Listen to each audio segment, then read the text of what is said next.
فرمایشێک ئەبوو موسای ئەشعەری بۆمانە گەڕێتەوە لە پێغەمبەری خۆشەویستمان صلی الله عليه وسلم ئەفەرمێ لە صحیحی ئەبوو داوودە ژمارە 4843 ئەفەرمێ یەکێک لەو شتانەی کە بەڵگەیە لەسەر ڕێزی تۆ لە خوای پەروەردگار إن من إجلال الله تۆ حەزەکەی ڕێز لە خوا بگری خوا بە گەورە بگری ئەمانە بکە یعنی خوات بە گەورە گرتووە سێشت ئەم سێشتە بکەی خوات بە گەورە گرتووە یەکەمیان إكرام ذي الشيبة المسلم ڕێزگرتن لەو پیاوە ڕیش سپیانە لەو پیاوە ڕیش سپیانە ڕێزگرتن لە پیاوە ڕیش سپیەکان ڕێزگرتنە لە خوا بە گەورەدانانی خوایە ئەمە زۆر گرنگە دووهەم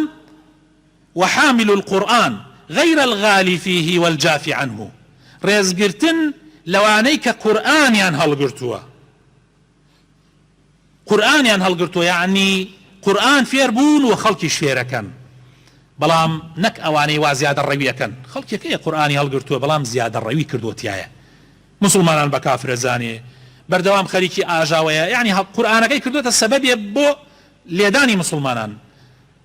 ئەوانە نا بەڵام ئەوەی کە قورئانەکە تطبیق کات و خەڵکیش فێرەکە بەڕاستی ئەوە شایستەی ڕێزە ڕێزگرتن لەو پیاوە بە ڕێزانە ڕێزگرتنە لە خوای پەروەردگار پاشان سێم دەنێکیش خۆشەویستەکانم وإكرام ذي السلطان المقسط ڕێزگرتن لە کاربەدەستی دادپەروەر بەشێکە لە ئیمان هەر وڵاتێ ئەگەر کاربەدەستێکی دادپەروەری هەبوو حەقە ئەو خەڵکە ڕێزی لێ بگرن حەقە ئەو خەڵکە باوشی بۆ بکەنەوە و لەناو دڵی خۆیانە داینن چونکە ئەوە نیعمەتێکی زۆر گەورەیە ڕێزگرتن لەو کاربەدەستە عادلە دادپەروەرە ڕێزگرتنە لە خوای پەروەردگار